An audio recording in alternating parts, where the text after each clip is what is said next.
பொல்லாத சந்ததி நடுவில் கர்த்தர் தாவீதை தெரிந்து கொண்டது போல உங்களை தெரிந்து கொண்டிருக்கிறார். நீங்கள் உங்கள் பின் சந்ததியாருக்கு ஆமென் சத்தியத்தை எடுத்துரைக்க, கர்த்தரின் செயல்களை எடுத்துரைக்க உங்களை கர்த்தர் பயன்படுத்துவாராக. ஆதி பிதா குமாரன் ஆவி திரீகர்க்கு அனவரதம் ஸ்தோத்திரம். திரீகர்க்கு அனவரதம் ஸ்தோத்திரம். ஆதி பிதா குமாரன் ஆவி திரீகர்க்கு அனவரதம் ஸ்தோத்திரம். திரீகர்க்கு அனவரதம் ஸ்தோத்திரம். நீத முதற் பொருளாய் நின்றருள் சர்வேசன். நீத முதற் பொருளாய் நின்றருள் சர்வேசன். நிதம் பணிந்தவர்கள் இருதய மலர் வாசன். நிதம் பணிந்தவர்கள் இருதய மலர் வாசன். நிறைந்த சத்திய ஞான மனோகர உரைந்த நித்திய வேத குணாகரம்.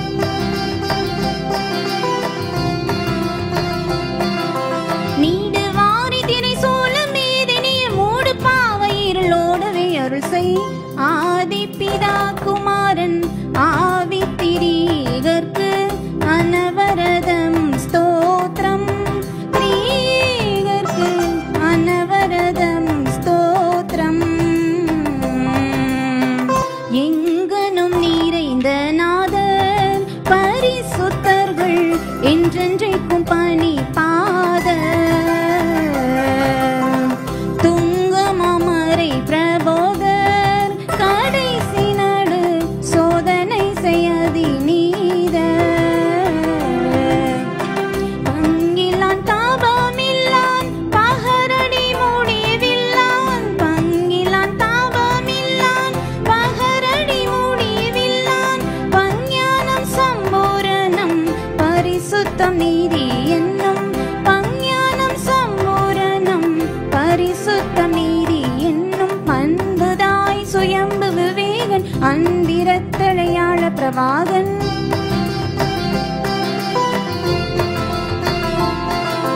பாதலத்தில் சிருஷ்டிப்பு மீட்பு படி பாலனத்தையும் பண்பாய் நடத்தியுள்.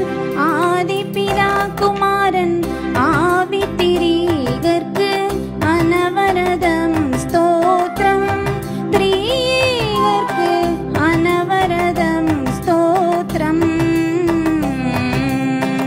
சங்கீதம் 78. கர்த்தருடைய பரிசுத்த நாமத்திற்கு மகிமை உண்டாவதாக. கடந்த காலத்தில் நடந்தவைகள் எல்லாம் சொல்லி தாவீதினுடைய தேர்ந்தெடுப்பு வரைக்கும் ஒரு சுருக்கமாக பழைய ஏற்பாட்டு வரலாற்றை இங்கே 78ஆம் அதிகாரம் சொல்லுகிறத பார்க்குறோம். அதாவது வரப்போகிற சந்ததிக்கு தெரிவிக்கப்படும்படி இவைகளை சொல்லுகிறத பார்க்குறோம். என் ஜனங்களே, என் உபதேசத்தை கேளுங்க, என் வாயின் வசனங்களுக்கு செவி கொடுங்கள் அப்படின்னு இங்கே ஆரம்பிக்கிறார். என் வாயை ஓமைகளால் திறப்பேன், பூர்வ காலத்து மறைப்பொருள்களை வெளிப்படுத்துவேன் அப்படின்னு அங்கே சொல்லுகிறத நம்ம பார்க்குறோம். கர்த்தருடைய நாமம் மகிமைப்படுவதாக. அப்போ இங்கே அவர் சொல்லுகிற விஷயங்களை நாம் இங்கே பார்க்குறோம். 4ஆம் வசனம், பின்வரும் சந்ததியான பிள்ளைகளுக்கு நாங்கள் அவைகளை மறைக்காமல் கர்த்தரின் துதிகளையும் அவருடைய பலத்தையும் அவர் செய்த அவருடைய அதிசயங்களையும் விவரிப்போம். இதுவரை என்ன செய்தார் அப்படிங்கிறத அவங்க அறிவிக்கிறாங்க. 3ஆம் வசனம், நான் கேள்விப்பட்டோம், நாங்கள் அறிஞ்சோம், அதை பிள்ளைகளுக்கு தெரிவிக்கிறாங்க. அது அவங்களுக்கு தெரிவிக்கிறாங்க, அவங்க பிள்ளைகளுக்கு. இப்போ நாங்களும் நடந்தவைகளை இப்போ நாம் எத்தனையோ தலைமுறை தாண்டி வந்து நிற்கிற நாம் இப்போ நாம் அதை சொல்கிறோம். ஆண்டவர் என்ன செய்தாராம்? யாக்கோபில் சாட்சியை ஏற்படுத்தினாராம், இஸ்ரவேலில் வேதத்தை ஸ்தாபித்தாராம். எதற்காகன்னா தங்கள் பிள்ளைகளுக்கு அறிவிக்கும்படி நம்முடைய பிதாக்களுக்கு கட்டளையிட்டார். 6ஆம் வசனம், இனி பிறக்கும் பிள்ளைகளாகிய பின் சந்ததியார் அதை அறிந்து கொண்டு அவர்கள் எழும்பி தங்கள் பிள்ளைகளுக்கும் அவைகளை சொல்லும்படி. இது நல்லா கவனிங்க. இனி பிறக்கும் பிள்ளைகள், இப்போ நமக்கு பிறக்கிற பிள்ளைகளாகிய பின் சந்ததியார் அதை அறியணும். அவங்க எழும்பி அவங்க பிள்ளைகளுக்கு அவங்களுக்கு சொல்லிக் கொடுக்கணுமா. இதுதான் அந்த 2 தீமோத்தேயு 2:2 நான் உனக்கு சொல்லுகிறதை மற்றவர்களுக்கு போதிக்கத்தக்க உண்மையுள்ளவரிடத்தில் சொல்லு. நான் உனக்கு சொல்கிறேன், நீ என்னுடைய பிள்ளை, உன் மூலமாக இன்னொருத்தர் உன்னுடைய பிள்ளையாக கருதப்படுகிறதான உண்மை உள்ளவர்களுக்கு சொல்லு, அவங்க அவங்களுடைய பிள்ளைகளை சொல்லட்டும். இது ஆவிக்குரிய சந்ததிக்கும் சொல்லப்பட வேண்டும். இது நம்முடையதான பயாலாஜிக்கல், நம்முடையதான சரீர பிரகாரமான நம்முடைய ஸ்தோத்திரம் மாம்சீக தலைமுறைகளுக்கும் சொல்லப்பட வேண்டும். இது நம்ம இதுலேருந்து கற்றுக்கொள்கிற விஷயம் அதுதான். நமக்கு தெரிஞ்சதை நம்ம கர்த்தர் நம்முடைய வாழ்க்கையில் செய்து, அதனால தான் எழுதி வைக்கணுங்கிறாங்க.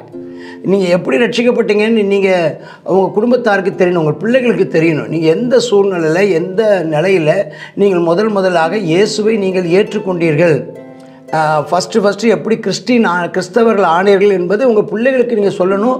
உங்கள் பேர பிள்ளைகள் இருந்தால் இப்போவுமே பேர பிள்ளைகளுக்கும் சொல்லிடணும். எங்கள் தாத்தா எங்கள் பாட்டி அவங்க வந்து இப்படி தான் இயேசுவை ஏற்றுக்கொண்டாங்களாம், இதுக்கு முன்னாடி இயேசுவை ஏற்றுக்கொண்டதுக்கு முன்னாடி இப்படி இருந்தாங்களாம் அப்படின்னு அவங்களுக்கு 3ஆம் தலைமுறைக்கு சொல்லிடணும். கர்த்தருக்கு ஸ்தோத்திரம். அவங்க 4ஆம் தலைமுறையில் ரட்சிக்கப்பட்டிருந்தாலும் சரி, 7 தலைமுறையாக இருந்தாலும் முந்தின தலைமுறையோடு ஒட்டி சொல்லிக் கொடுங்கள். எதற்காக? அவர்கள் தங்கள் நம்பிக்கையை தேவன் மேலே வைக்கணும், தேவனுடைய செயல்களையும் கிரியைகளையும் மறவாமல் இருக்கணும், அவருடைய கற்பனைகளை கைக்கொள்ளணும். 3 வார்த்தை. எதுக்காகமா? அவர் மேலே நம்பிக்கை வைக்கணும், அவருடைய கிரியைகள் எல்லாம் மறக்காமல் அடுத்தவங்களுக்கு சொல்கிற அளவுக்கு இருக்கணும், 3வது அவருடைய கற்பனைகளை கைக்கொள்ளணும். அவங்க இருதயத்தை செவ்வைப்படுத்தாமலும் தேவனை உறுதியாய் பற்றி கொள்ளாமலும் இருந்த முரட்டாட்டமான கலகமுள்ள சந்ததியாகிய தங்கள் பிதாக்களுக்கு அவர் ஒப்பாகாதபடிக்கு அவங்களுக்கு முந்தின தகப்பனார் செய்த தப்புகளையும் சொல்லிக் கொடுக்கணும்.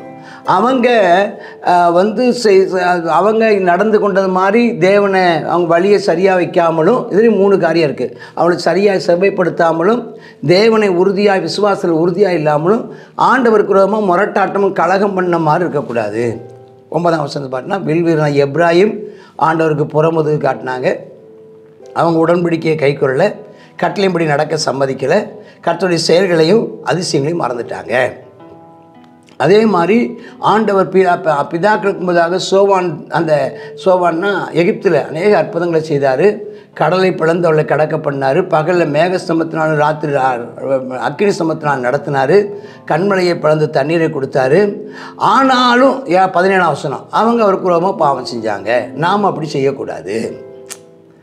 18ஆம் வசனம், தங்களுக்கு இச்சைக்காக போஜனத்தை கேட்டாங்க, தேவனை பரீட்சை பார்த்தாங்க, தேவனுக்கு விரோதமாக பேசுனாங்க, ஆண்டவர் போஜன பந்தி ஆயத்தப்படுத்துமோன்னு பரிசுத்தரின் கையை மட்டுப்படுத்தினாங்க. ஆனாலும் கர்த்தர் என்ன செய்தார்? தண்ணீர் என்ன செய்தார்? ஆண்டவர் புறப்பட பண்ணினார். ஆகையால் கர்த்தர் 21ஆம் வசனம், கர்த்தர் கோபம் கொண்டார், அவர் தேவனை விசுவாசியாமலும் நம்பாமலும் போனாங்க. பாருங்கள், கர்த்தர் எத்தனை அற்புதம் செய்தார். நீங்கள் அப்படி இருக்காதீங்க. நம்முடைய ஆண்டவர் நேற்றும் இன்றும் என்றும் மாறாது. கடந்த காலத்தில் உங்களுடைய முன்னோர்களின் காலத்தில் செய்த அதே அற்புதத்தை மறுபடியும் செய்ய வல்லவராக இருக்கிறார். மன்னாவை அவளுக்கு வானத்திலிருந்து மன்னாவை கொடுத்தார். தூதர்களின் அப்பத்தை ஆண்டவர் அவளுக்கு கொடுத்தாரா? ஆண்டவர் அவளுக்கு அவளுக்கு இறைச்சியை கர்த்தர் கொடுத்தாரா? ஆனாலும் 30ஆம் வசனம் சொல்லுது, எங்களுக்கு இச்சையை வெறுக்கலை. ஒரு தடவை ஆண்டவர் கொடுத்தாரே, நமக்கு நன்றின்னு சொல்லலை அவங்க. அதனால் அவங்க தேவனுக்கு நன்றி சொல்லாதனால வாயில் அந்த இறைச்சி இருக்கும்போதே பல்ல வச்சு குத்திட்டு இருக்கிற நேரத்திலேயே ஆண்டவர் அவர்களுக்கு கொழுத்தவர்களையும் சங்கரித்து போட்டாராம். அவங்க செத்து போனாங்களாம். 32 சொல்லி, இவையெல்லாம் நடந்தும், தண்டனை பெற்றும் அற்புதங்கள் நடந்தும், ஸ்தோத்திரம், அவங்க தண்டனை பெற்றிருந்தும் அவருடைய அதிசயங்களை நம்பாமல் மறுபடியும் பாவம் செஞ்சாங்களாம். அதனால் ஆண்டவர் அவர்களை என்ன செய்தார்? வீர்தாவா 38 வருஷம் அலைய பண்ணாராம். ஆண்டவர் 2 வருஷம் 3 வருஷத்தில் வந்திருக்கக்கூடிய இடம் தான். அவங்க 3 வருஷத்தில் வந்திருக்கலாம். ஆண்டவர்களுக்கு 3ஆவது வருஷத்துலேயே ஆண்டவர் கற்பனைகளை எல்லாம் கொடுத்து பஸ்கா ஆண்டவர் எல்லாம் செய்து நம்முடைய ஆசரிப்புடான ஸ்தாபனம் பண்ண பின்பு அப்படியே நேரம் உள்ளே போகிறது தான். ஆனால் அவங்க இன்னும் ஆகாததுனால 38 வருடம் சுற்ற வேண்டியதாகிடுச்சு.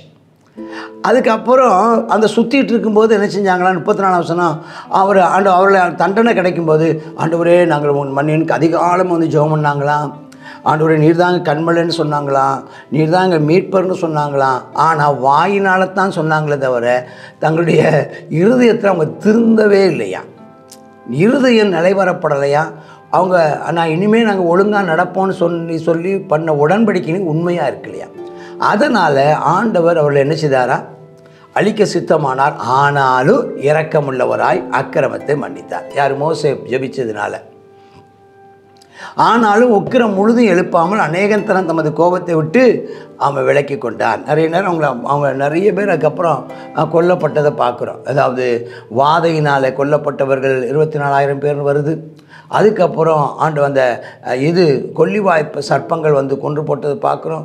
அதுக்கப்புறம் யுத்தத்தில் செத்தவங்களும் இருக்காங்க. ஆனால் ஆண்டவர் ஒன்று சொல்கிறார், 39 வசனம். நமக்கு அதை கற்றுக்கொண்டதும் பெற்றுக்கொண்டதுங்கிற இந்த கண்ணோட்டத்தில் வாசிங்கன்னா, ஆண்டவர் நம்மை ஒரு மாம்சம் மண்ணுன்னு நினைவு கூறுகிறார்.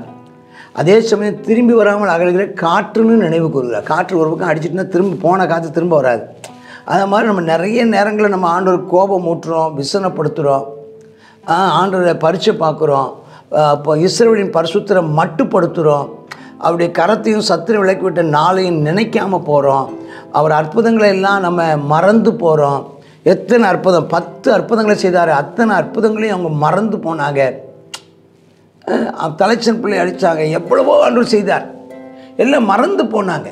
கர்த்தாவே, அதனால தான் நம்முடைய முற்பிதாக்கள் ஒன்று சொல்லிக் கொடுத்தாங்க, என் ஆத்துமாவே கர்த்தரை ஸ்தோத்திரி, என் முழு உள்ளமே பரிசுத்த நாமத்தை ஸ்தோத்திரி, என் ஆத்துமாவே கர்த்தரை ஸ்தோத்திரி, அவர் செய்த சகல உபகாரங்களை, முந்தின தலைமுறைக்கும் இந்த தலைமுறைக்கு செய்த உபகாரங்களை மறவாதேன்னு சொல்லி கொடுத்தாங்க. மறந்துடாதீங்க. நிறைய நேரம் நன்றி மறந்துடுறோம். ஆண்டவர் செய்ததே மறந்துடுறோம். அப்புறம் மனுஷன் செஞ்சதை எங்கள் நினைவில் வச்சுருக்க போகிறோம். நம்ம அந்த நன்றி மறந்துடக்கூடாது. தம்முடைய ஆடுகளை ஆண்டவர் ஆடு போல நம்மளை மந்தையை போல கூட்டிகிட்டு வந்தாராம். பத்திரமா நம்மளை நடத்தினாராம். யாரும் நம்மளை பயன்படுத்தக்கூடாதுன்னு. சத்ருவை கடல் மூடி போட்டுச்சா, அழகாக அழைச்சிட்டு வந்தாராம். அவங்களுக்கு கோத்திரங்களை குடியேற்றினாராம். எல்லாம் வேகமாக சொல்கிறார் எல்லாத்தையும். ஆனாலும் ஆண்டவர் அவங்க சொன்னதின்படியே வார்த்தையை தந்தாலும் அவருடைய பின் சந்ததியார் தேவனை 56 வசனம், தேவனை பரிச்சை பார்த்தாங்க, கோபம் மூட்டினாங்க, அவருடைய வசனங்களை கை கொள்ளாமல் போனாங்க. தங்கள் பிதாக்களை போல வழி விலகி போனாங்க, துரோகம் போனாங்க, மோசம் போக்கம் வில்லு. எதிர்பார்த்த நேரத்தில் வில்லை யூஸ் பண்ணும்போது அந்த வில்லு என்ன செஞ்சுதான் துவண்டு போச்சான். அப்படிப்பட்ட வில்லை என்ன செய்ய முடியும்? வேஸ்ட்டு. அவங்க என்ன நோக்கத்துக்காக கர்த்தர் தெரிந்து கொண்டாரோ அந்த நோக்கத்தை அவர்களால் தேவனால் செய்து முடிக்க முடியல. நோக்கத்தை இழந்தவர்கள், பிரயோஜனம் இல்லாமல் போயிட்டாங்க, வீணாய் போனாங்க, கோபம் மூட்டினாங்க. அப்புறம் விக்கிரகம் ஆண்டவர் பிடிக்கவே பிடிக்காது, அதனால் எரிச்சல் உண்டாக்குனாங்க. மனுஷர் கூட சீலோவில் வாசஸ்தலத்தை விட்டு ஆண்டவர் விலகிட்டார். ஆண்டவர் என்ன செய்தாரா? தம்முடைய பலத்தையும் சிறையிருப்புக்கும் தம்முடைய மகிமையை சத்துருவின் கைக்கு ஒப்பு கொடுத்தாராம். அதுதான் என்னதுன்னா, அந்த உடன்படிக்கை பெட்டி மாட்டிக்கிடுச்சு பார்த்தீங்களா, அதை சொல்கிறாங்க. அதான் நம்முடைய பலம். பின் நாட்கள் ஆலயம் உடஞ்சி போச்சு பார்த்தீங்களா, ஆலயம் தான் ஆண்டவருடைய ஸ்ட்ரென்த்து, பவர். ஆலயம் தான் அவருடையதான க்ளோரி, அவருடைய மகிமை, அவருடைய பலம். இந்த ரெண்டுக்கும் அடையாளமாக இருந்தது உடன்படிக்கை பெட்டி, அடையாளமாக இருந்தது ஆலயம், ஆசரிப்பு கூடார். அதையே என்ன செஞ்சிட்டார் ஆண்டவர்? ஒப்பு கொடுத்தாரா. ஜனத்தை பட்டயத்துக்கு இரையாக்குனாரா. ரொம்ப கோபம் கொண்டாரா. ஆனாலும் அவங்க நிந்தை வரப்பண்ண, ஆனாலும் அவங்க என்ன செய்யலையா? திருந்தவே இல்லையா, மனம் திரும்பவில்லை. ஆயினும் கர்த்தர் அவர் மேல் இரக்கம் கொண்டு 70ஆம் வசனம், தம்முடைய தாசனாகிய தாவீதை தெரிந்து கொண்டார். ஆட்டுத் தொழுவங்களிலிருந்து அவனை எடுத்துகிட்டு வந்தார். கரவலாடுகளின் பின்னாய் தெரிந்த அவனை தம்முடைய ஜனமாய் யாக்கோபையும் தம்முடைய சுதந்திரமாய் இஸ்ரவேலை மேய்ப்பதற்காக அழைச்சிட்டு வந்தார். இவன் அவர்களை தன் இருதயத்தின் உண்மையின்படியே மேய்த்து தன் கைகளின் திறமையினால் நடத்தான். இவன் ஒருத்தந்தான் ஆண்டவருக்கு இருதயத்துக்கு ஏற்றவனாக இருந்தான், உண்மையாக இருந்தான், திறமையாக நடத்தான். அப்போ இவனை குறித்தே நிறைய குறைபாடுகள் நம்ம வேதத்தில் பார்க்குறோம். ஆனால் இவனை ஆண்டவர் தெரிந்து கொண்டதாக ஆண்டவர் சொல்கிறார். இந்த பொல்லாத சந்ததி நடுவில் கர்த்தர் தாவீதை தெரிந்து கொண்டது போல உங்களை தெரிந்து கொண்டிருக்கிறார். நீங்கள் உங்கள் பின் சந்ததியாருக்கு ஆமென் சத்தியத்தை எடுத்துரைக்க, கர்த்தரின் செயல்களை எடுத்துரைக்க உங்களை கர்த்தர் பயன்படுத்துவாராக. கர்த்தர் உங்களை ஆசீர்வதிப்பாராக. ஆமென், ஆமென். God bless you. சங்கீதம் 78வது சங்கீதத்தில் இதுவும் ஆசாபியுடைய சங்கீதம் பார்க்குறோம். இந்த சங்கீதத்தில் கர்த்தர் என்ன செய்கிறாராம்? அவர் யாக்கோபிலே சாட்சியை ஏற்படுத்தி இஸ்ரவேலில் வேதத்தை ஸ்தாபித்து அவைகளை தங்கள் பிள்ளைகளுக்கு அறிவிக்கும்படி நம்முடைய பிதாக்களுக்கு கட்டளையிட்டார். இனி பிறக்கும் பிள்ளைகள் தங்கள் பிள்ளைகளுக்கு அந்த கட்டளைகளை சொல்லும்படி, இந்த கற்பனைகளை அவர்களுக்கு சொல்லிக் கொடுக்கும்படியும், தேவன் மேலே நம்பிக்கையாக இருக்கிறதுக்கும் இந்த கற்பனைகளை கை கொள்வதற்கும் அவர்களுக்கு என்ன செய்தார்? கட்டளையிட்டார்னு சொல்லி பார்க்குறோம்.